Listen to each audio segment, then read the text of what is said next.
സ്ത്രീയെ, നിന്റെ വിശുദ്ധ തിരുനാളിൽ നിനക്ക് അഭിവാദനം. സ്ത്രീയെ, നിന്റെ വിശുദ്ധ തിരുനാളിൽ നിനക്ക് അഭിവാദനം.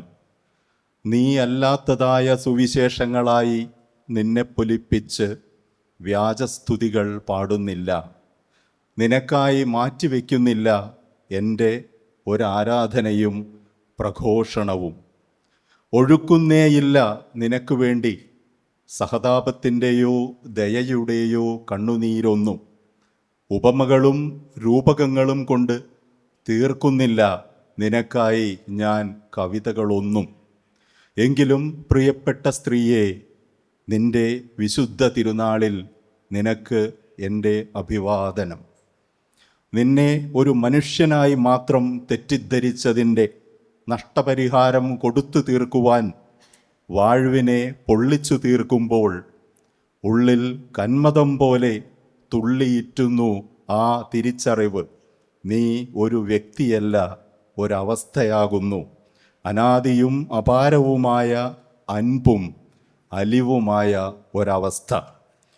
അതുകൊണ്ട് നിനക്കു നേരെയുള്ള എൻ്റെ പരാക്രമങ്ങളെല്ലാം സ്വന്തം ദയനീയതയുടെ ജ്വരാങ്കനങ്ങൾ മാത്രമാകുന്നു. നീയാകുന്ന ഉദാത്തതയ്ക്കെതിരെ സ്വന്തം പാപ്പരത്വത്തിൻ്റെ നാണം കെട്ട സൂചകം. നീ വെറുമൊരു തുറമുഖം മാത്രമെന്ന് എൻ്റെ തിമിരക്കണ്ണ് തെറ്റിദ്ധരിച്ചപ്പോൾ നിന്റെ വൻകരയിൽ പ്രവേശനം അനുവദിച്ചിട്ടില്ലാത്ത പരാജിത സഞ്ചാരിയുടെ ദൈന്യത മാത്രമായി ചുരുങ്ങുകയായിരുന്നു ഞാൻ. അമ്മയായും സഖിയായും മകളായും സോദരിയായും നീ പകർന്നും പടർന്നും ആടിയത് എന്നിലെ മകനെയും തോഴനെയും പിതാവിനെയും സോദരനെയും ഊതിക്കാച്ചി തങ്കമാക്കുവാനായിരുന്നു എന്നറിയാതെ.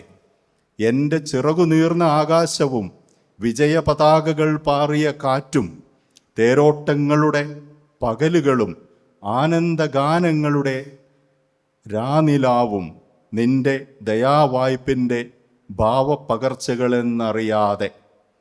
ഞാൻ വാണ ഋതുഭേദങ്ങളും നനഞ്ഞ മഴയും ഉറങ്ങിയ വഴിയമ്പലവും നീ തന്നെയായിരുന്നു എന്നറിയാതെ.